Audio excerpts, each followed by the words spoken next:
Ya, kita kemarin sudah sedikit berdiskusi nih tentang apa itu ekonomi teknik. Nah, sekarang saya ingin tanya ke kalian sebelum kita lanjutkan nih. Kita kembali lagi, ekonomi teknik sendiri itu memiliki pengertian atau definisi apa? Kemarin kita sudah berdiskusi tentang itu. Coba diulangi lagi apa, ayo. Siapa yang ingin coba jawab?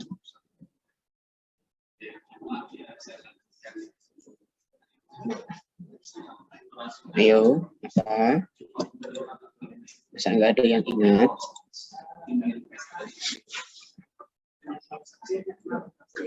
Ayo. Irfan Ramadan, Irfan. Di sini Irfan kemarin minggu pertama berangkat tidak? Masuk tidak? Masuk, Pak. Masuk ya. Nah, coba apa sih ekonomi teknik itu?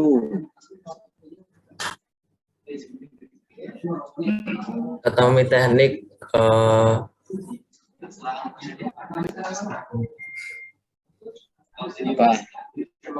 Ayo, kalian baru 1 minggu ini. Nanti minggu ke-14 saya tanya ekonomi teknik, nggak ada yang ingat sama sekali.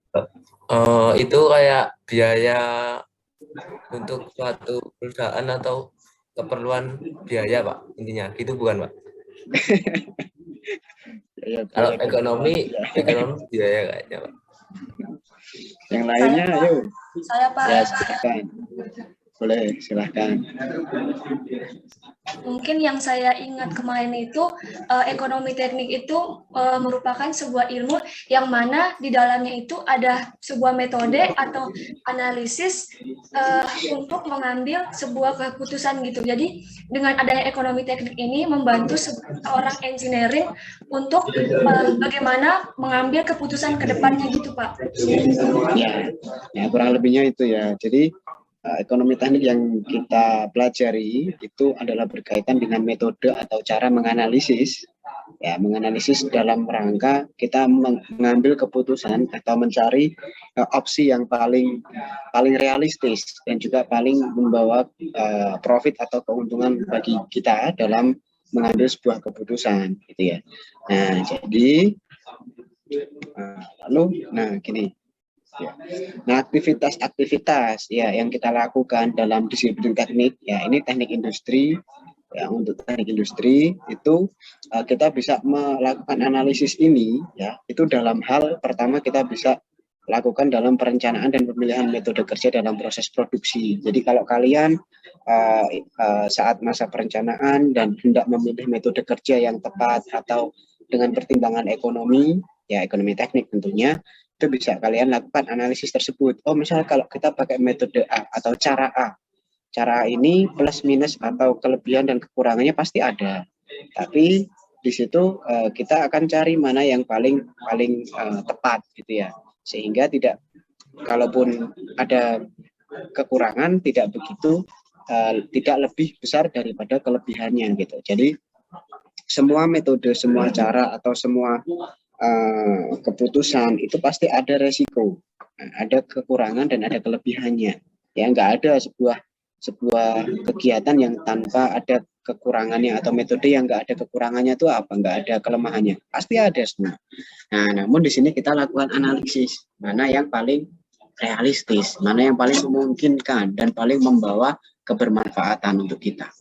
Nah, yang kedua, kita bisa lakukan untuk pemilihan dan perancangan perkakas kerja serta peralatan yang dibutuhkan dalam sebuah proses produksi. Nah, ini kalau berkaitan dengan industri, ini materi yang saya dapatkan dari tim teaching prodi industri ya. Namun ya ilmu ekonomi teknik berlaku di semua bidang teknik gitu ya. Tidak hanya pada industri saja, di sipil, di teknik mesin, teknik apapun itu. Nah, di sini juga kita bisa melakukan analisis ekonomi teknik dalam rangka pemilihan alat, gitu, peralatan. Kita mau alat ini, misalkan alat apa ya? Untuk alat pengangkat barang, gitu. Pengangkat barang itu pakai apa? Gitu. Apakah pakai mobile crane, pakai crane, atau pakai apa?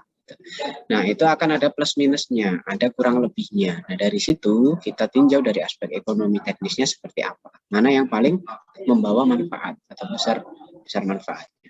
Dan yang ketiga adalah desain fasilitas pabrik, termasuk perencanaan tata letak, lalu peralatan pemilihan material dan lain sebagainya. Nah, di situ juga membutuhkan analisis ekonomi teknik yang tentunya akan diharapkan meminimalisir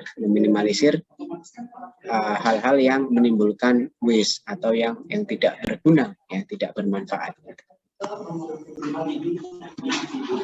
Nah, dan yang keempat adalah desain dan perbaikan sistem. Nah, ketika kita mau merubah sebuah sistem, kita harus punya pertimbangan-pertimbangannya.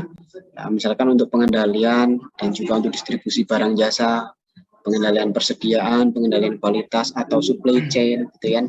Nah, itu juga bisa kita lakukan analisis ekonomi teknisnya. Lalu yang kelima, pengembangan sistem pengendalian ongkos produksi, baik pengendalian budget, analisa standar produksi, dan lain sebagainya. Oh, kalau kita pakai bahan A, nah, misalkan apa ya, kalau di teknik sipil misalkan ya, saya contohkannya, misal saya mau pakai pasir itu ada yang diambil dari Sungai Progo, ya, ada yang dari sungai yang berhulu di Merapi sana. Nah, karakteristik pasirnya ini berbeda. Misal pasir Progo itu banyak menyerap semen. Jadi kalau misalkan kita mau pakai pasir Progo, semen itu kayak seolah-olah nggak kelihatan semennya, jadi kurang terus gitu. Padahal itu sudah kita campur dengan perbandingan yang sama. Tapi karena kita pakai pasir yang berbeda asalnya, jadi kelihatannya berbeda. Nah, itu contoh penggunaan bahan itu seperti itu. Mungkin kalau di industri apa ya, saya juga kurang paham. Misalkan kita mau pakai pelumasnya pakai apa? Pakai oli atau pakai semacam grease atau apa itu, gemuk itulah ya, apa namanya ya. Nah, itu kalian mau pakai oli spray atau oli yang cair, nah itu pasti ada plus minusnya. Oh, kalau kita pakai yang spray gimana? Kita pakai yang oli cair gimana? Nah, itu ada efek plus minusnya. Itu contoh pemilihan bahan seperti apa. Lalu ada perancangan dan pengembangan produk. Nah, sebuah produk itu tentunya kalau kita punya produk, harapannya semakin ke depan gimana sih? Apakah produk itu akan seperti itu terus? Atau produk ini akan kita kembangkan? Nah, misalkan contoh yang paling mudah adalah handphone. Apakah handphone dari dulu sampai sekarang itu sama? Nah, enggak kan? Nah, dulu handphone masih pakai keypad. Ya, masih ada keypadnya. Sekarang handphone sudah touchscreen semua, nggak jarang handphone yang sekarang pakai keypad. Nah, itu dianggap jadul, itu dianggap ketinggalan. Nah, padahal hal itu terjadi karena ada pengembangan produk. Secara fungsi sama nggak? Sama, gitu kan? Ada keypadnya untuk ngetik, touchscreen juga untuk ngetik. Nah, tapi dari tambahan fasilitas lain tentunya sekarang lebih banyak, lebih canggih gitu. Nah, itu apakah kita akan mengembangkan sebuah produk itu atau kita tetap dengan ciri khas kita bahwa ini seperti ini gitu. Nah, dia tidak merubah bentuk atau tidak merubah fungsi gitu. Sebagai contoh, kita tahu ada kendaraan sekarang, contohnya gini aja, Vespa. Kita tahu kan Vespa yang model lama itu. Nah, Vespa model lama kalau masih berfungsi harganya berapa? Mungkin bisa lebih mahal daripada motor Honda Beat gitu ya. Padahal itu pembuatannya udah berapa puluh tahun yang lalu. Nah, asalkan dia masih standar, masih original dan juga dia masih berfungsi, ya bisa belum diganti onderdil yang lainnya, mungkin itu akan bernilai lebih tinggi dengan ciri khasnya dia dari awal sampai sekarang nggak dirubah. Walaupun sekarang udah ada Vespa yang model baru gitu ya, yang bentuk yang baru dengan sistem pengendaraan yang baru. Nah, itu seperti itu. Jadi ada yang memang dipertahankan sesuai dengan ciri khasnya. Sebagai contoh misalkan nih, orang jualan gudeg gitu ya. Orang jualan gudeg. Sekarang kan kita udah ada oven, udah ada kompor listrik, kompor dan lain sebagainya. Tapi orang jualan gudeg dengan tungku itu lebih dicari, mungkin karena cita rasanya itu beda gitu kan. Padahal kita nggak mengembangkan apa-apa. Ya dari awal sampai sekarang dia masih mempertahankan penggunaan tungku, di mana tungku itu adalah alat yang klasik jadul gitu kan. Tapi tetap dipertahankan. Nah, contohnya adalah seperti itu. Apakah produk kita ini harus kita kembangkan sesuai dengan perkembangan zaman atau kita tetap sesuai dengan identitas awalnya? Nah, itu ya. Lalu yang ketujuh, desain dan pengembangan sistem pengukuran performansi serta standar kerja. Nah, kalau ini ya Ya, ini berkaitan dengan sebuah perusahaan, dengan sebuah organisasi ya. Apakah kita akan merubah sebuah metode untuk pengukuran performa atau kinerja dari sumber dayanya atau bagaimana? Nah, definisi ekonomi teknik sendiri menurut Paul de Garmo. Nah, di sini ekonomi teknik adalah pengaplikasian dari faktor dan kriteria ekonomi untuk mengevaluasi alternatif dengan pertimbangan nilai waktu dan uang. Ya, hampir sama lah ya. Jadi kita ini metode atau cara untuk menganalisis dari aspek ekonomi, ya, dari nilai waktu dan nilai uangnya. Nah, disiplin ilmu yang berkaitan dengan aspek-aspek ekonomi dalam teknik yang terdiri atas evaluasi sistematis dari biaya-biaya dan manfaat-manfaat usulan proyek teknik tersebut, gitu ya. Oke. Lalu, apakah fungsi dari ekonomi teknik itu? Nah, kalau kita berbicara tentang ekonomi teknik, fungsinya untuk apa? Kenapa kita harus melakukan itu? Gitu ya. Nah, yang pertama adalah untuk mengetahui segala konsekuensi dari aspek keuangan mengenai produk tersebut, ya, atau proyek dan juga proses-proses yang dirancang oleh ya insinyur, karena kita di sini berbicara tentang ekonomi teknik. Dan yang kedua, membantu untuk membuat keputusan rekayasa dengan membuat neraca pengeluaran dan pendapatan atau disebut cash flow, ya, keluar masuknya gimana yang terjadi sekarang dan yang akan datang menggunakan konsep nilai waktu dari uang, ya. Konsepnya nilai waktu dari uang. Ingat, nilai, ya, nilai waktu, bukan nominal waktu. Oke, nanti kita akan bahas lebih lanjut di situ.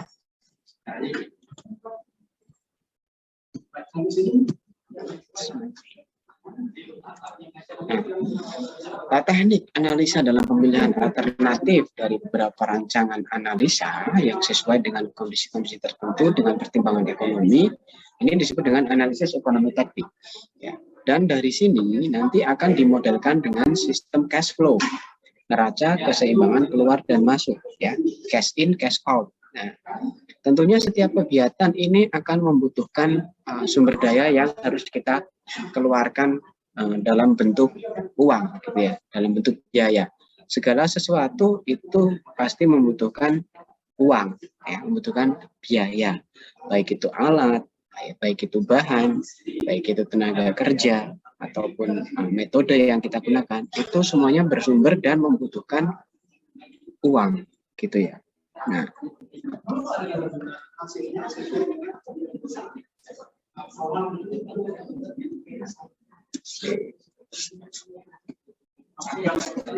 next lagi. Nah, dan sekarang mengapa timbul yang dinamakan dengan ekonomi teknik? Nah, apa sih yang menyebabkan kita harus melakukan analisis atau membuat analisis ekonomi tekniknya? Nah, hal ini dikarenakan sumber daya, semua sumber daya, baik itu manusia, uang, mesin, material, maupun metode, itu sangat terbatas dan juga sangat beragam. Nah, keberagaman itu akan membuat kita semakin bingung, gitu ya. Sebagai contoh, kalau kalian misalkan dikasih opsi, nih tak kasih uang 3 juta atau 5 juta deh, 5 juta di handphone. Nah, buat beli handphone aja kalian pasti browsing sana ke sini. Saya mau belinya apa ya? Samsung, pertama mereknya dulu. Samsung, Oppo, iPhone, atau apa, Xiaomi atau apa gitu kan. Itu baru mereknya. Sekarang oke, sudah diputuskan beli Samsung gitu. Samsung yang apa gitu sekarang. Dengan budget 5 jutaan itu kalian ada banyak opsi, banyak pilihan. Nah, ya kan, bingung lagi. Nah, karena keberagaman itu, ya, itu juga membuat kita semakin bingung dan perlu melakukan ya hanya sebatas analisis biasa. Nah, kalau kalian mau seperti itu kan, kalian pasti akan mempertimbangkan, oh, saya butuh handphone untuk apa? Saya suka fotografi, berarti dari budget ini saya akan cari handphone dengan kamera yang terbaik gitu.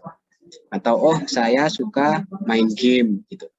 Nah, dari harga budget 5 jutaan ini saya akan cari dengan prosesor yang paling mumpuni. Nah, dengan RAM yang besar. Nah, itu apa yang kita dapatkan dari situ. Nah, opsi-opsi itu muncul sesuai dengan target tujuan yang kita inginkan, ya kan? Nah, itu contoh analisis sederhana.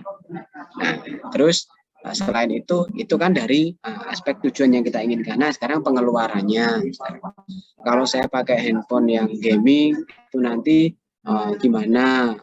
Misalkan saya harus punya power bank juga misalkan, karena kalau handphone gaming itu penggunaan dayanya cukup tinggi sehingga baterainya cepat habis dan lain sebagainya. Nah, saya harus beli headset yang kompatibel atau dan lain sebagainya. Jadi pengambilan keputusan ini dari segi ekonomi teknik ini diimbangi dengan segala sesuatunya, ya kan? Oh, saya mau beli motor gitu. Mau beli apa? Merek apa? Honda. Merek apa? Suzuki, Kawasaki, atau Vespa gitu kan. Nah, pertama kan kita akan cari dulu mana gitu kan yang kita inginkan sesuai dengan tujuan. Lalu berikutnya kalian juga harus menganalisis, kalau saya pakai Vespa konsekuensinya apa? Di sini dealer resminya ada berapa? Nanti kalau servis gimana? Kalau rusak onderdilnya gimana? Nah, itu harus kita pikirkan karena itu untuk jangka pendek dan jangka panjang gitu ya. Jadi keberagaman itu akan menimbulkan opsi-opsi, kemungkinan-kemungkinan sebagai pertimbangan ekonomi teknik itu. Nah, lalu kapan kita menggunakan atau melakukan analisis ekonomi teknik seperti yang kita bahas tadi? Nah, yang pertama, kalau kita ingin membandingkan dari berbagai alternatif rancangan, ya contohnya tadi ya, saya mau beli motornya apa nih? Vespa, Yamaha, Honda, Suzuki, gitu kan? Nah, kita bandingkan gitu.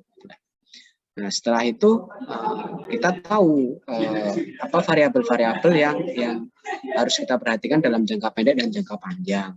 Tempat servisnya, harga onderdilnya, terus kalau rusak gimana, nanti apakah bisa nih kita sedikit-sedikit perbaiki sendiri atau nggak bisa. Nah, kan gitu. Lalu yang kedua, untuk membuat keputusan investasi modal. Nah, contoh, misalkan kalian mau investkan modal. Kemarin kan kita sudah bahas bahwa ada jenis investasi itu ada dua. Investasi nyata dan investasi finansial. Nah, investasi modal ini masuk ke dalam kategori investasi finansial. Jadi kita cukup keluar uang, ya kan? Misal teman punya usaha, butuh modal, ngajak kerjasama, ya kan? Misal ada dua teman, satu mau buka restoran, satu mau buka distro. Nah, uang kita hanya cukup untuk salah satu. Mana yang akan kita support? Nah, pasti kalian akan melakukan analisis sederhana lah. Mana yang akan memberikan keuntungan lebih besar? Kan pasti begitu. Nah, prospeknya gimana? Kalian akan melihat ke arah situ pasti. Nah, ini adalah analisis yang kita lakukan untuk pengambilan keputusan investasi modal. Contohnya saham. Misalnya. Kalian mau tanam saham di mana? Gitu kan? Telkom, PLN, atau apa? Kalian akan melihat bursa sahamnya dulu. Gimana trennya si Telkom ini? Gimana trennya si misalkan PLN atau misalkan yang lainnya gitu. Ya kan? Nggak mungkin kita asal nanam gitu aja, sahamnya turun nanti nangis gitu kan. Nah, setelah itu barulah kita bisa alokasikan investasi ini kemana. Lalu kita mengevaluasi kesempatan finansial seperti pinjaman. Nah, jadi pinjaman ini gini, kita mau usaha. Usaha itu butuh modal. Apakah kita selalu punya modal? Nah, pasti tidak, ya kan? Atau apakah kita harus menunggu punya modal baru kita memulai usaha? Sampai kapan? Ya kan? Sampai umur berapa nih kita yakin punya modal? Katakanlah saya pengen buka rumah makan. Dihitung-hitung saya butuh modal 100 juta. Nunggu sampai kapan kita punya uang 100 juta cash gitu.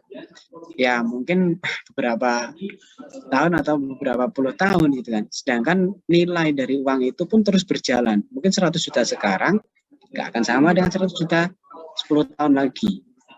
Nah, jadi solusinya apa? Solusinya ya kita cari pinjaman. Ya enggak, jangan pinjaman online ya. Pinjol sekarang nggak boleh gitu kan. Nanti nggak ada badan hukumnya. Nah, jadi kita cari pinjaman. Nah, pinjaman itu kemungkinan besar hampir pasti ada suku bunga pinjaman gitu kan. Nah, berapa persen nih? bunga pinjamannya. Nah, jadi kita harus tahu returnnya, kita harus nyicil berapa selama berapa tahun. Nah, itu akan menjadi cash out kita, ya kan? Kita udah tahu rutin kita harus nyicil sekian, plafonnya kan sudah ada biasanya. Kalau misal kita pinjam di bank 50 juta misalkan, akan dikembalikan selama 2 tahun. Ya rata-rata mungkin per bulannya adalah 2 sampai 2,5 juta. Nah, itu menjadi pengeluaran rutin kita, ya kan? Nah, di luar dari operasional. Nah, itu harus diperhitungkan juga. Nah, lalu prinsip dalam ekonomi teknik yang pertama, kita harus memilih nilai uang real yang lebih besar. Nah, jadi kita pastikan nilai uang real yang lebih besar ini kita harus prinsip itu harus kita pegang. Gitu. Lalu yang kedua, yang penting adalah perbedaan di antara berbagai alternatif. Kalau alternatifnya ini isinya sama, ya buat apa gitu kan? Nah, jadi alternatif A, misalkan motor A tadi si Vespa gitu ya. Vespa itu underdeal-nya mahal, tempat servisnya sedikit di Jogja misalkan. Tapi saya pakai Honda, Honda itu underdeal-nya murah, tempat servis di Jogja banyak. Tapi kalau saya pakai Vespa, kecenderungannya by data ya, orang jarang mengeluh ada underdeal yang sering rusak di Vespa misalkan. Nggak perlu sering ganti-ganti apa gitu ya. Tapi kalau saya pakai Honda misalkan, atau jangan Honda lah, kita pakai motor Cina gitu ya, yang keluaran Cina dan keluaran Jepang gitu. Kita pakai motor yang keluaran Jepang, harganya lebih mahal, servisnya lebih mahal, underdeal-nya lebih mahal. Tapi jarang yang mengeluh kerusakan sampai berkali-kali gitu. Nah, kalau kita pakai motor Cina, buatan produk Cina, harganya lebih murah, underdeal-nya lebih murah, gitu kan? Nah, namun terjadi rusak yang lebih sering dibanding motor produk dari Jepang. Nah, katanya seperti itu. Lalu prinsip ketiga, penerimaan marginal harus melebihi biaya marginal. Nah, artinya cash in harusnya lebih besar daripada cash out. Kalau cash in kita sama dengan cash out, ya mau kapan balik modalnya, gitu kan? Padahal kita punya pinjaman di awal, ya harus dikembalikan, dicicil, gitu. Ya kita nggak akan dapat keuntungan dari situ. Dan keempat, tambahan risiko tidak akan diambil tanpa ada tambahan return yang diharapkan. Nah, contohnya misalkan kemarin sudah kita bahas ya, saya mau usaha pulsa dengan modal 1 juta. Ya, saya punya return katakanlah returnnya 10% dari 1 juta gitu. Terus saya usaha rumah makan dengan modal 100 juta. Saya juga punya return 10% juga gitu. Mana yang akan saya pilih gitu kan? Nah, jadi resikonya besar mana sekarang? Orang jual pulsa kalau nggak laku hari ini, besok nggak akan basi, besoknya nggak akan basi, mungkin 1 minggu sampai 1 bulan nggak akan basi. Kita jualan makanan, bahan habis pakai coba aja kita jualan apa misalkan, kita jual kebab misalkan, atau kita jual burger gitu. Bahan kita bertahan sampai berapa lama kalau itu belum laku? Ya paling mentok 1 minggu misalkan. Nah, udah nggak bisa dipakai lagi. Kita akan mengalami resiko kerugian yang lebih besar daripada kita jualan pulsa, walaupun dengan keuntungan yang sama, atau keuntungannya mungkin lebih besar sih restoran. Kalau pulsa cuma 5%, restoran 10%. Tapi itu tadi potensi untuk rugi juga semakin besar yang restoran. Jadi cukupkah dengan return sebesar 10%? Nah, kita harus pertimbangkan hal-hal seperti itu juga. Kita mau buka rental mobil, kita mau buka rental motor, ya kan? Apakah orang kalau sewa itu akan memperhatikan, oh ini motornya udah nggak enak, saya servis lah? Nggak mungkin gitu kan. Orang sewa itu pasti pakai asal pakai. Balik ya nggak tahu kayak gimana mesinnya. Nah, pakai asal pakai. Siapa yang akan merawat kita? Servis motor siapa? Kita. Bayar pajak siapa? Kita. Pemilik rental. Nah, risiko seperti itu harus dipertimbangkan. Berapa kita akan tarif harga sewa motor kita. Nah, supaya return kita ini jelas. Ya, jadi resiko juga mempengaruhi berapa tingkat return yang akan kita masukkan di dalam usaha kita itu. Gitu ya. Oke. Nah, lalu konsep dalam penerapan biaya di ekonomi teknik itu bahwa ada biaya ini ada siklusnya, ada life cycle cost-nya. Uang ini harus berputar, nah, kan? Kita berinisiatif, kita punya inisiatif. Oh, saya punya uang, mau tak pakai buat usaha ini misalkan. Lalu setelah itu saya rencanakan, mulai dari inisiatif, ya kan? Rencanakan. Nah, oh, usaha misalkan usaha pencucian sepatu. Nah, misalkan saya harus punya alatnya apa aja, direncanakan semua. Saya harus belajar gimana cara mencuci yang baik, yang benar. Nah, biar hasilnya maksimal. Nah, terus saya juga rencanakan keuangannya, berapa biaya untuk operasional, sewa tempat, untuk beli bahan cuci, alat cuci, gitu kan. Terus setelah itu kita lakukan, kita eksekusi, gitu kan, kita eksekusi. Nah, setelah kita lakukan, kita eksekusi, kita juga monitoring, evaluasi. Nah, itu setelah kita evaluasi, kita kembali lagi ke inisiasi. Adakah yang perlu kita tambahkan? Adakah yang perlu kita perbaiki? Atau harusnya gimana biar lebih baik lagi usahanya? Nah, seperti itu. Lalu kembali lagi ke perencanaan. Jadi siklus hidup atau life cycle itu ada inisiasi, lalu ke plan, perencanaan, terus setelah itu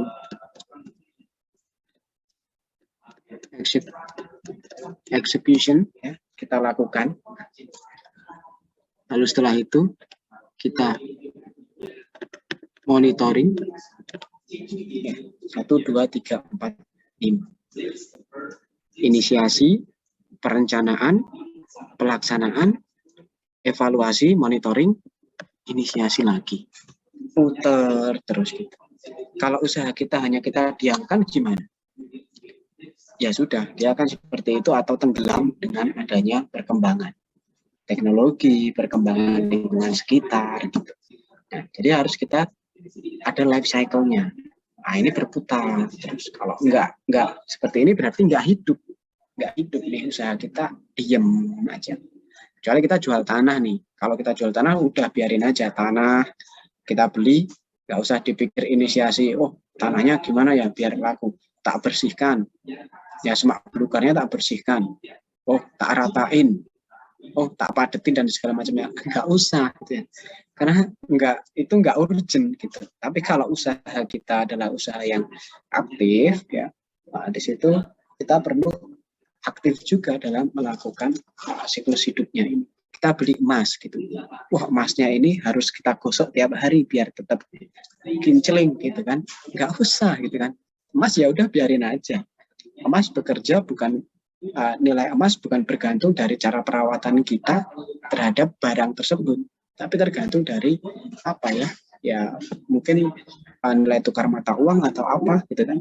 Jadi kita harus tahu itu. Nah, lalu yang kedua ada biaya yang disebut dengan biaya langsung, biaya tak langsung dan juga overhead. Ya, nah biaya langsung itu apa contohnya? Ada yang tahu nggak? Ini ada biaya langsung, biaya tak langsung, dan biaya overhead. Ada yang tahu nggak? Apa tuh? Biaya tenaga kerja, Pak. Biaya langsung itu contohnya adalah biaya apa? Tenaga kerja. Biaya Tenaga kerja, Pak. Terus apa lagi? Ada lagi nggak? Ada lagi? Selain tenaga kerja, misalkan tadi saya mau buka usaha pencucian sepatu. Oh ya, nah terus saya harus keluarkan biaya langsungnya itu berupa tenaga kerja. Terus apa lagi? Misalkan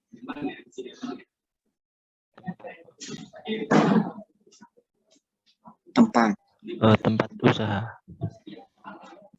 Ya, terus apa lagi? Modal, Pak. Modalnya apa? Iya, ya modal. Iya. Contohnya begini, ya, misalkan biaya langsung ini adalah biaya yang melekat dan menjadi biaya yang tidak bisa diganggu gugat. Ya, untuk mengembangkan usaha itu atau untuk siklus hidup si usaha ini, biayanya itu tetap. Nah, selama siklus ini, selama tidak ada perubahan dari siklus ini. Nah, tadi kita harus keluarkan biaya yang selalu kita keluarkan adalah biaya tempat, ya enggak? Kalau misalkan kita sewa, berarti biaya sewa tempat itu adalah biaya langsung. Terus kita mau nyuci, kita harus punya apa? Bahannya, gitu kan? Terus kita harus punya alatnya, gitu kan? Ini adalah biaya yang melekat di situ. Lalu setelah itu apa lagi?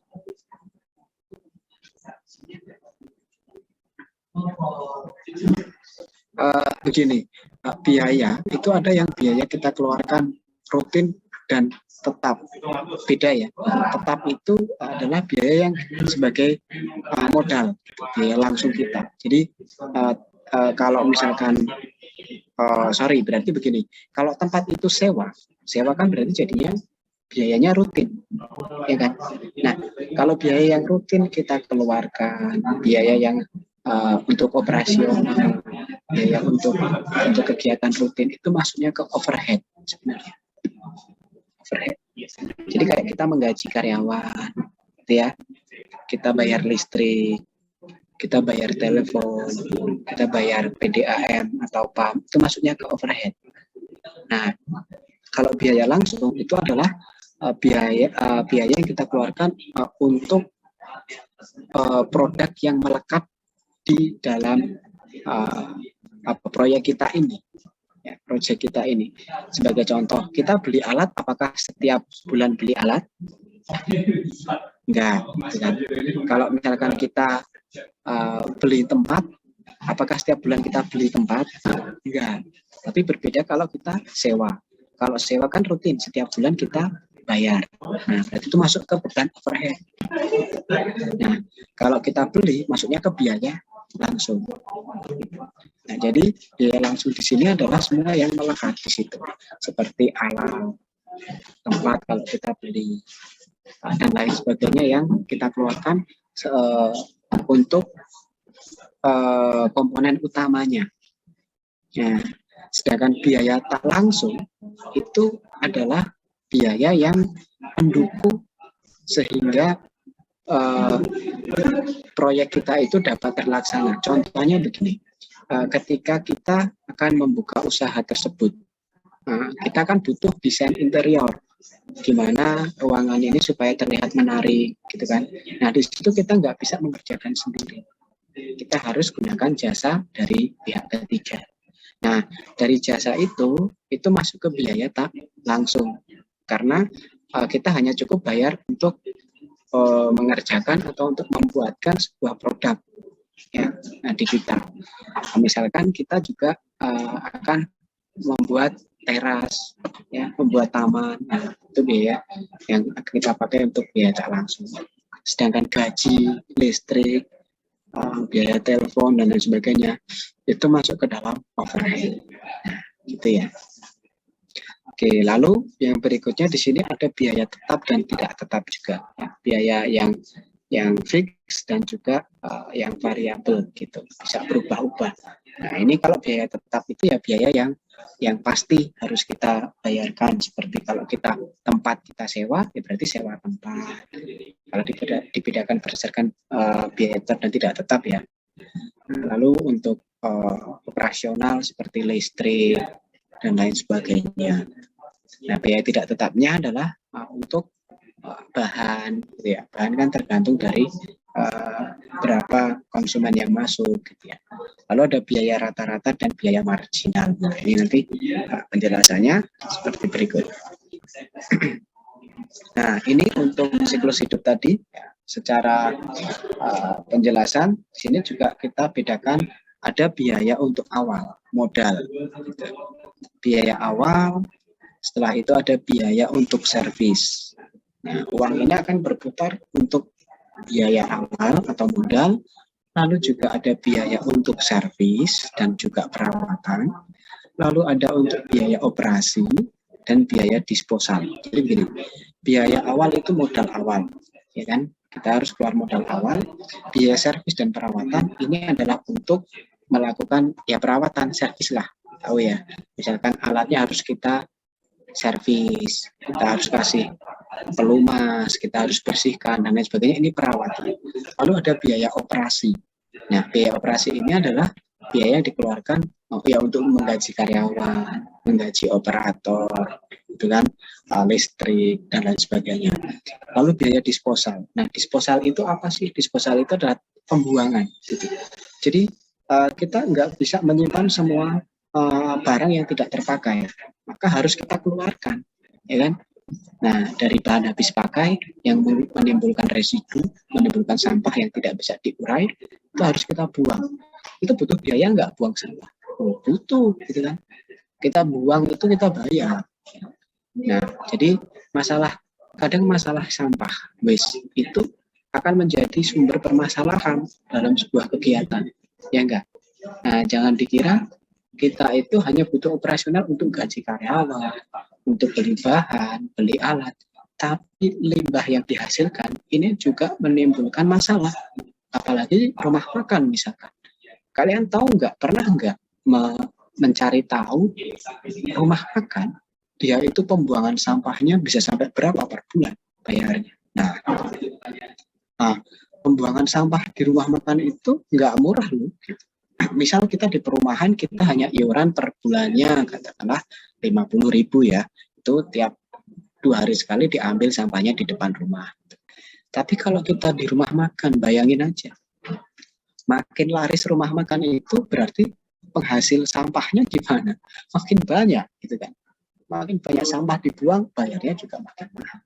Jadi kita jangan hanya silau dengan pemasukan yang besar itu. Nah, semakin besar pemasukan pun akan diimbangi dengan semakin besar biaya yang harus dikeluarkan. Nah, jadi jangan hanya silau dengan saya penghasilan itu bikin rumah makan penghasilan bisa sampai omsetnya sampai 50 juta per bulan. Nah, kita juga harus menganalisis, kita harus mencari tahu berapa pengeluaran rutinnya gitu ya. Nah, jadi tidak semua yang kita lihat itu selalu selalu seperti apa kayak gitulah, intinya wang sinawang kalau kata orang Jawa, semua itu ya wang sinawang. Kalau kita ngelihat enaknya nggak ngelihat susahnya ya itu nggak bisa. Jadi seperti itu ya. Lalu ini ya, ibarat contoh itu initial cost itu ya, kalau kita lihat kayak gunung es itu mungkin yang kelihatan di permukaan kecil, tapi di dalamnya dia sampai dalam gitu ya. Nah, initial cost ini untuk equipment dan juga pump installation. Misalkan ini untuk modal awal initial cost itu. Modal awal itu mungkin nggak begitu besar atau terlihat besar, tapi sebenarnya itu kecil dibandingkan dengan future cost-nya, biaya masa depannya. Kenapa? Sekarang kita memang keluarnya nominalnya banyak, 100 juta. Tapi untuk mengoperasionalkan usaha kita itu, kita harus memperhitungkan untuk energi consumption ya, atau pemakaian energinya, untuk perawatannya, untuk operasionalnya, untuk lingkungan, dan juga untuk penurunan nilai atau inflasi dari si alat kita ini. Misalkan ini pump atau pompa, ya kan? Nah, pompa entah pompa apalah ya di sini contohnya. Nah, kita kan beli alatnya dan juga menginstalasi, itu pertama. Nah, ya, ini di sini bisa dianggapkan 17%. Ya, ini sebenarnya angka yang tidak mutlak ya. Ini hanya contoh.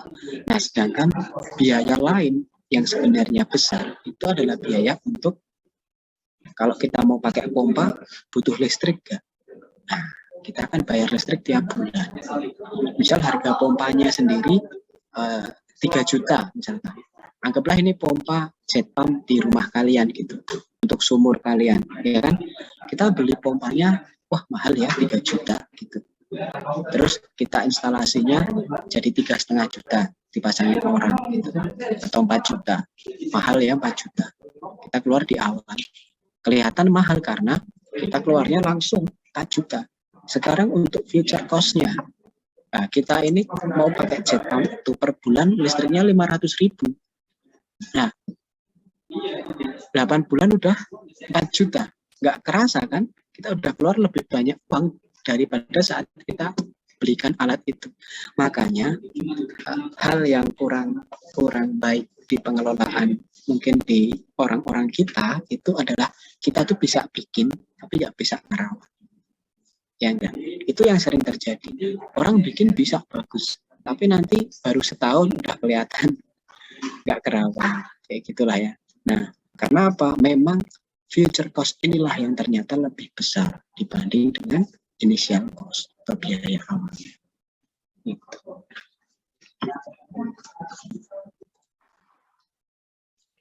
Nah, ini tadi biaya langsung, tak langsung, dan overhead. Nah, ini biaya langsung di sini ternyata dikategorikan sebagai biaya bahan baku, tenaga kerja langsung. Jadi untuk operasional. Nah, ternyata biaya langsung di sini adalah biaya untuk operasional dan juga untuk bahan baku langsung.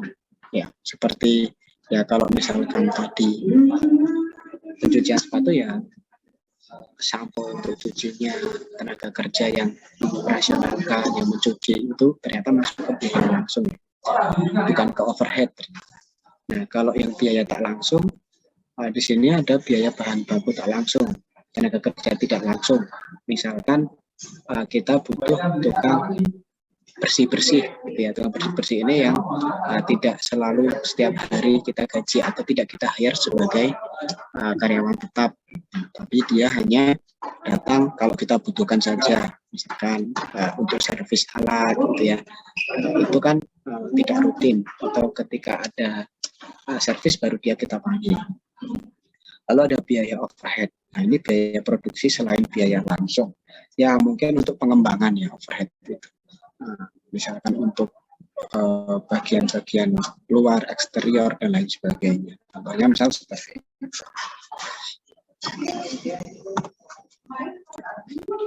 Oke, lalu tadi biaya tetap. Nah, ini tidak terpengaruh jumlah produksi atau outputnya. Nah, ini juga fleksibel. Maksudnya definisi ini berarti berbeda-beda di setiap usaha, gitu ya. Kadang kan ada kita usaha dengan karyawan kita gaji karyawan berdasarkan produk yang kita jual, misalkan seperti itu. Berarti biaya karyawan, gaji karyawan tidak masuk ke biaya tetap, gitu ya. Tapi kalau kita gaji karyawan per bulan, ya mau omsetnya berapapun kita gaji per bulan, berarti dia masuk ke biaya tetap. Bisa bedain ya. Nah, atau kita jualnya kita gajinya berdasarkan hasil penjualan, kan beda-beda tuh. Nah, jadi penetapan atau pengkategorian ini tergantung dari sistem kerja dari usaha kita. Nah, dan biaya tidak tetap atau biaya yang variabel, nah ini tergantung dari produksi, atau output secara langsung. Misalkan ya kalau misalkan rumah makan, berarti kan kalau bahannya habis beli, gitu kan. Nah, habisnya berapa lama? Ya nggak tahu, tergantung dari konsumen yang datang. Gitu. Lalu biaya semi variabel, nah ini untuk komponen tetap, memiliki komponen tetap dan variabel. Nah, ini misalkan biaya kerja tak langsung, bahan baku tak langsung, dan energi listrik. Ya, itu kurang lebihnya seperti itulah. Ya, ini hanya pengkategorian saja, tapi intinya semua ini adalah biaya yang masuk ke dalam cash flow, masuk dan keluar, gitu ya. Ada cash out dan cash in. Intinya di situ. Nah, lalu ada biaya rata-rata dan marginal. Biaya rata-rata ya berarti hanya tinggal dibagi dengan jumlahnya, gitu kan? Rasio biaya total dibagi dengan jumlah outputnya.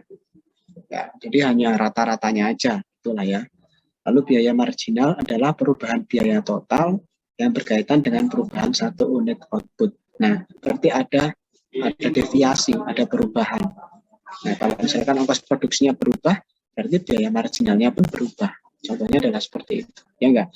Kalau misalkan harga bahan baku kita naik, apakah harga produk kita akan naik? Ya, mungkin itu opsi pertama seperti itu, gitu kan. Atau yang kedua, ya kita turunkan bukan kualitas tapi kuantitas. Contoh, misalkan satu porsi, gitu ya, satu porsi nasi goreng. Gitu. Nah, nasi goreng, misalkan semula satu porsi itu butuh 1/4 kilo beras gitu, atau 1/4 on gitu ya. Nah, terus sekarang harga beras naik, berarti kita turunkan aja satu porsinya enggak 1/4 on gitu. Tapi berapa? Lebih sedikit supaya ongkos produksi kita tidak naik, harga jual kita juga enggak naik, tapi volume porsi kita yang agak kita turunkan. Atau yang opsi pertama tadi, ya harganya ikut naik. Nah, silahkan itu opsi kalian, gitu kan. Nah, jadi pertimbangannya seperti itu. Next. Nah, lalu proses pengambilan keputusan yang ada di ekonomi teknik seperti ini. Nah, kita akan mengidentifikasi masalah terlebih dahulu. Lalu setelah itu kita menetapkan tujuannya. Ya, di sini. Nah, identifikasi masalah, penetapan tujuan. Lalu setelah itu kita punya alternatif. Ya kan? Alternatif pertama, misalkan ini untuk pemilihan pengambilan keputusan tentang mesin atau alat. Alternatif pertama kita beli mesin baru. Ya. Nah, alternatif kedua kita upgrade aja mesin yang lama. Gitu kan? Terus untuk deskripsi dan informasi yang perlu kita jabarkan untuk perkiraan income dan biaya, strategi pembiayaan dan peraturan pajak. Nah, cash flow selama beberapa periode bagaimana? Gitu kan? Dengan kita mengupgrade mesin yang lama, perkiraan income-nya dan biayanya berapa? Lalu strategi pembiayaannya bagaimana? Dan juga peraturan pajaknya gimana? Contoh misalkan ini kita mau ganti motor atau kita mau mesin yang lama turun mesin aja, motor kita tuh udah rusak gitu. Kalau kita turun mesin, ganti mesin baru, itu biayanya berapa? Terus nanti bayarnya gimana? Terus setelah itu berkaitan dengan pajaknya gimana? Kalau pajak mungkin motor yang lama kita nggak akan berubah pajaknya karena masih motor yang sama. Tapi kalau kita beli baru, nah dari beli baru ini apakah akan menaikkan income kita atau sama aja? Terus berapa biayanya? Bandingkan gitu. Itu ternyata lebih mahal. Strategi pembiayaannya gimana? Apakah kredit atau cash misalkan gitu. Lalu peraturan pajaknya juga motor yang baru tentu pajaknya akan lebih mahal gitu ya. Nah, lalu analisis menggunakan model ekonomi teknik yang berikutnya. Nilai waktu dari uang ini bagaimana? Nilai waktu dari uang itu misalkan nominalnya. Kita punya barang. Kita beli handphone sekarang harga 5 juta. Coba kalian jual 3 bulan lagi atau 1 tahun. Apakah harganya masih 5 juta? Oke, nggak usah dipakai handphonenya. Gitu ya. Tapi dibuka segelnya gitu. Maksud saya barangnya masih mulus, bagus, hampir nggak kepake. Gitu ya. Atau kita beli motor sekarang harganya 20 juta, gitu kan? Terus tadimin 1 tahun, harganya masih sama enggak? Nah, pasti sudah berbeda. Ya, pasti ada mengalami penurunan. Gitu. Nah, di sini yang kita lihat adalah bukan nominalnya, tapi nilai dari barangnya. Barang ini nilainya turun. Bukan barangnya tetap sama, nggak berubah sama sekali. Tapi nilai dari barang ini yang turun. Nah, itu adalah penurunan nilai dari sebuah barang. Gitu. Kalau ada suku bunga, berapa suku bunga yang ada, gitu. Dan berapa nilai keseluruhan dari total nilai waktu dari uang itu dan juga nilai suku bunganya. Nah, setelah itu kita hitung nilai keseluruhannya. Nah, mana yang lebih baik gitu ya? Apakah kita beli baru atau kita hanya mengupgrade mesin yang sudah ada? Contohnya seperti itu. Nah, cash flow di sini yang disebut dengan cash flow itu adalah perkiraan arus kas masuk dan arus kas keluar, pendapatan dan pembiayaan. Lalu analisis dengan ekonomi teknik ini memperhitungkan time value of money. Jadi berapa nilai uang kita ini terhadap waktu. nilainya ya, bukan nominalnya. Yang dilakukan pada arus kas untuk setiap alternatif untuk mendapatkan hasil pengukuran yang tepat. Dan pemilihan alternatifnya dari hasil pengukuran tersebut kita bandingkan, pilih yang paling baik. Ini adalah hasil dari analisis ekonomi tekniknya. Nah, itu seperti itu. Next. Nah, keputusan ekonomi teknik di sini kita mulai dari sebuah inisiatif. Kita rencanakan, tadi ya, kita investasikan, kita bangun, kita kerjakan, kita pasarkan, kita akan dapatkan profitnya. Nah, ini adalah keputusan ekonomi teknik yang akan kita laksanakan, kita akan jalankan. Gitu. Nah, jadi di ujungnya kita harus pastikan bahwa semua yang kita lakukan ini tidak sia-sia. Ya kata orang sih nggak ada yang sia-sia, gitu ya. Tapi kalau nggak menghasilkan keuntungan, tidak memberikan profit, ya kita memang tidak sia-sia sih. Tapi secara waktu kita rugi waktu, gitu ya. Nah, jadi sebisa mungkin kita lakukan analisis ini untuk menghindari non-profit di sini. Nah, gitu. Oke, nah untuk prosedurnya sendiri, yang pertama problem recognition, lalu formulation dan evaluation. Jadi kita cari apa sih masalahnya, kita formulasikan dan kita evaluasi. Lalu development of the feasible alternative, yaitu alternatif yang paling layak, gitu ya. Kita kembangkan alternatif yang paling layak yang mana.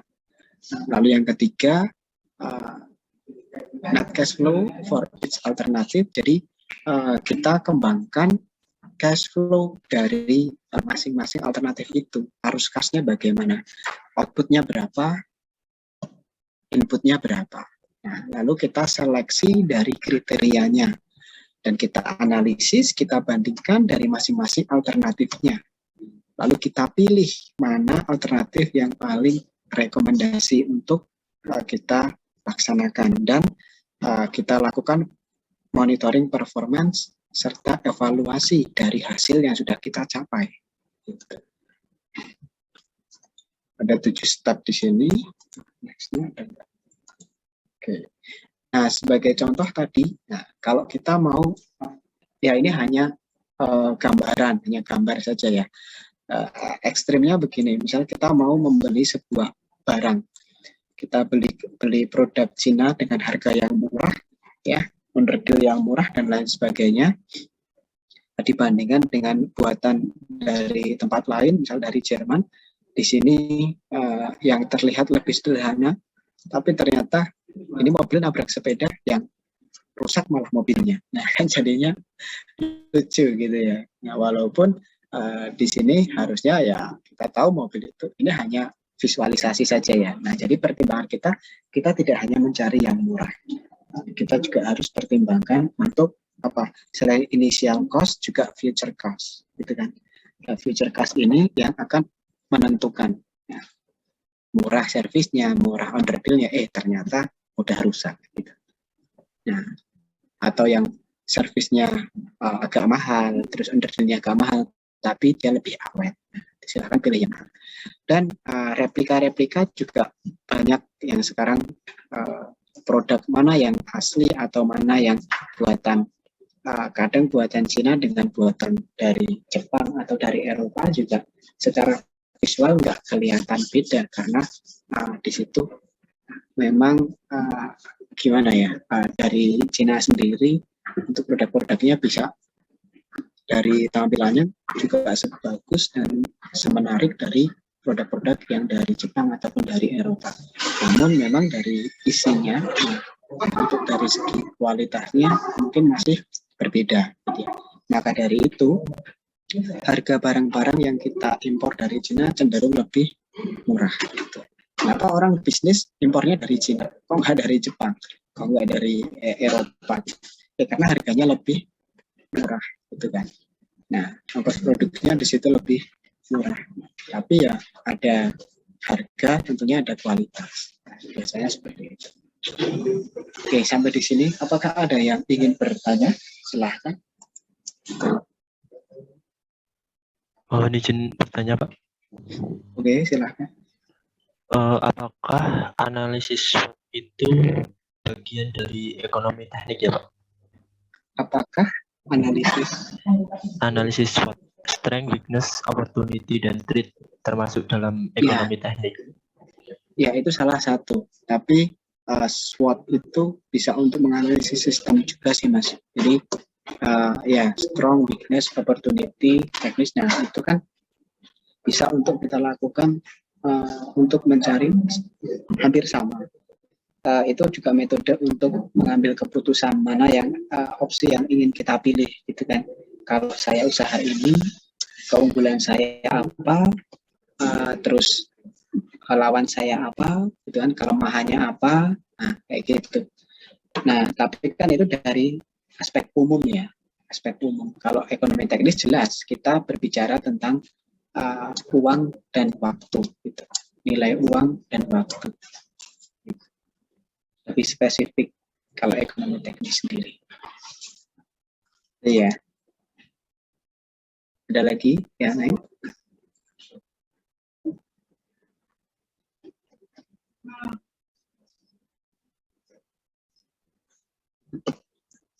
Iya, silakan kalau masih ada.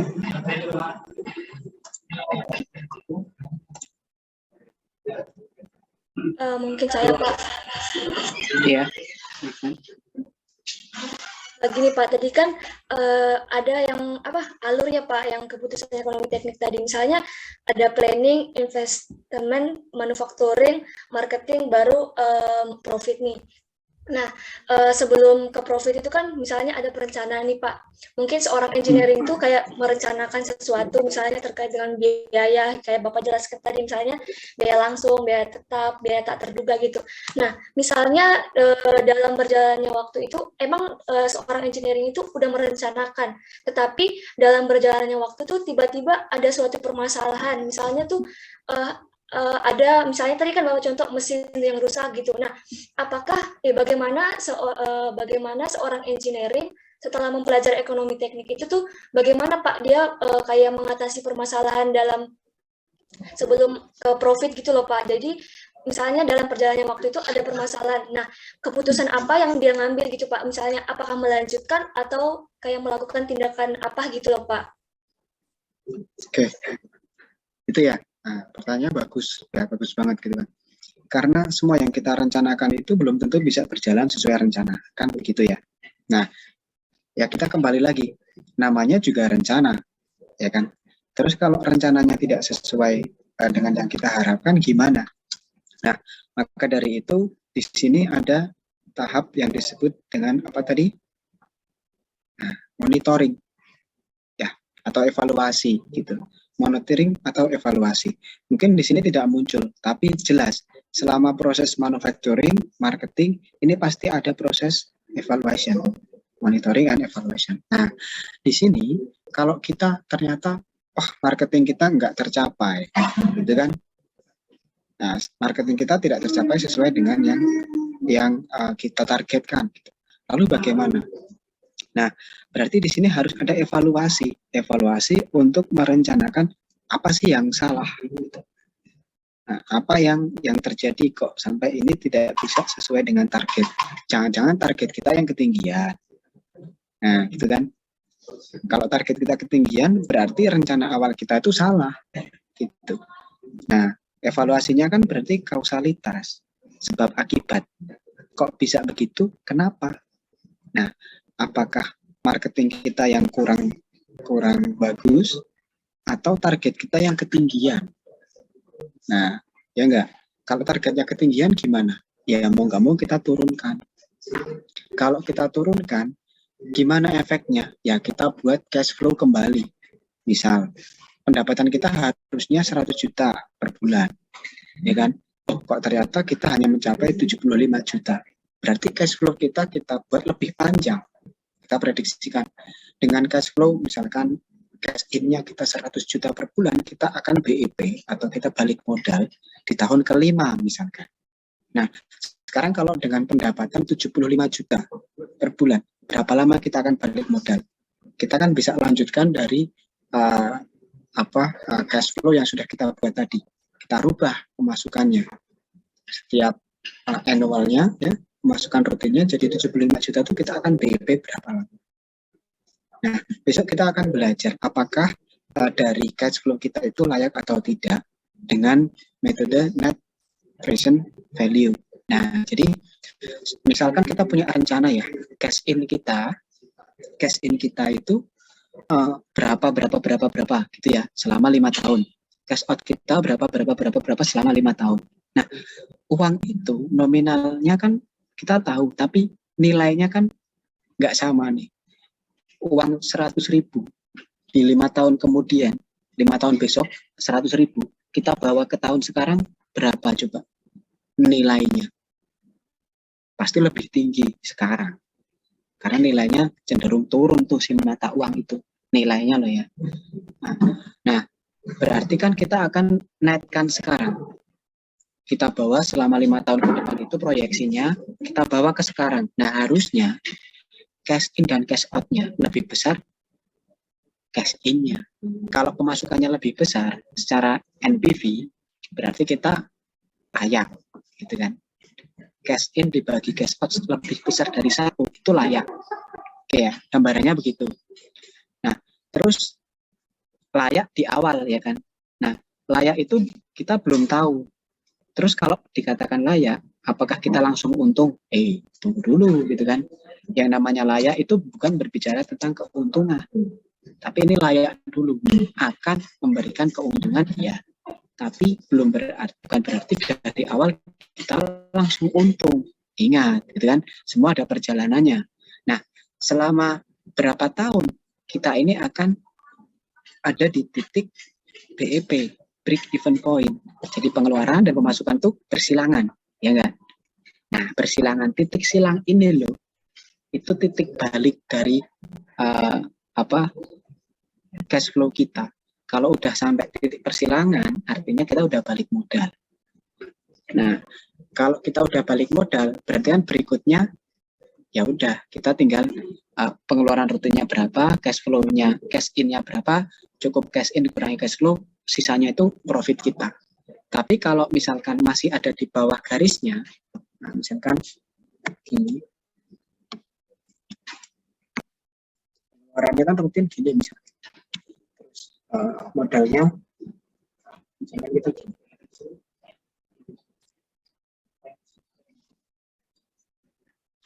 Nah, ini kan titik BEP-nya. BEP ini. Berarti kan selama proses ini kita masih punya cicilan untuk hutang, misalkan untuk modal awal. Kita punya cicilan untuk yang lain-lain lah. Intinya kita masih punya hutang. Yang paling penting itu biasanya modal awal itu ditambah hutang. Kecuali kita punya banyak uang ya. Yang tadi saya sampaikan, kita punya uang cash 100 juta kapan? Kalau kita mau ambil resiko, kita hutang di bank misalkan 50 juta, kita punya uang kas 50 juta. Nah, nanti kan kita harus kembaliin ke bank rutinnya berapa. Nah, setelah ini ada titik baliknya ini, berarti kita udah balik modal. Nah, kalau kita udah balik modal, ini tahun keberapa? Ini tahun keempat. Ya sudah, berarti sampai ke sana kita bisa dipastikan kita akan dapatkan profit. Gitu. Tapi sebelum BEP ini, ya kita masih proses pengembalian modal. Gitu. Belum untung. Nah, contohnya adalah seperti itu. Gitu ya. Baik, makasih Pak. Ya, sama-sama. Ada lagi mungkin? Yang lain?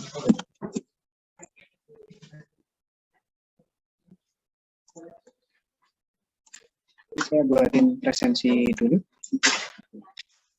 Hari ini.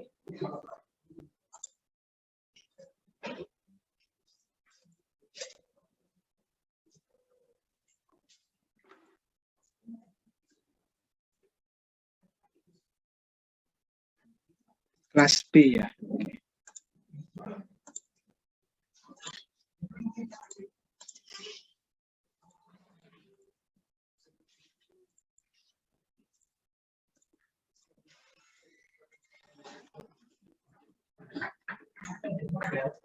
Oke, teman-teman silakan presensinya bisa diisi.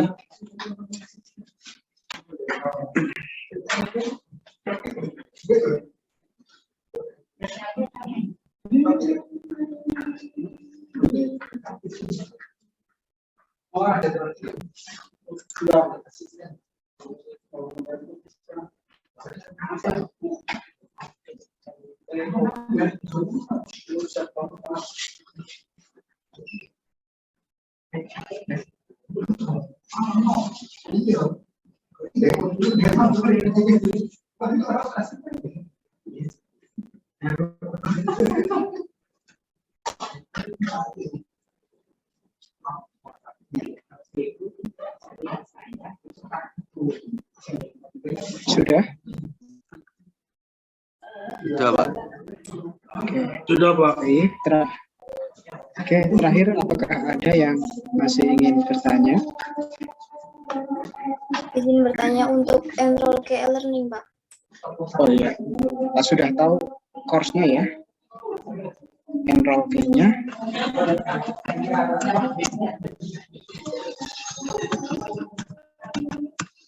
Silahkan masuk.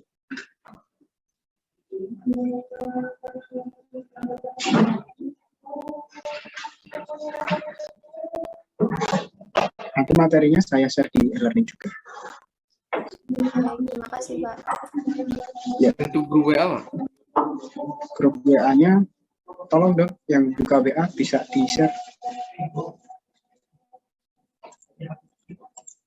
Ada yang lagi buka WA di laptop.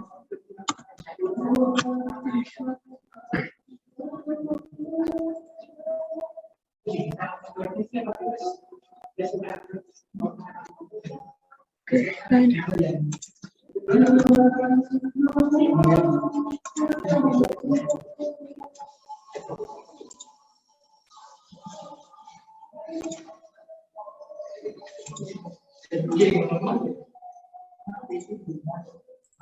Sudah, Pak. Ini sudah grup WhatsApp-nya, silahkan.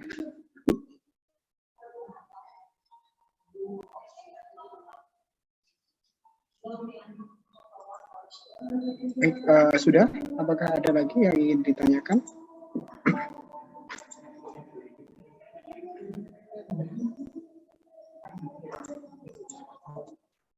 Sudah cukup? Sudah, Pak. Cukup, Pak. Oke.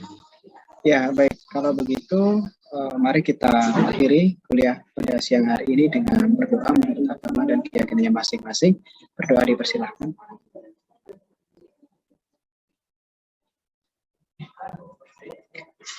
Berdoa selesai. Terima kasih atas kehadirannya. Kurang lebihnya saya mohon maaf. Kita jumpa lagi minggu depan. Saya akhiri. Wabillahi taufiq wal hidayah. Wassalamualaikum warahmatullahi wabarakatuh. Waalaikumsalam warahmatullahi wabarakatuh. Terima kasih, Pak. Terima kasih, Pak.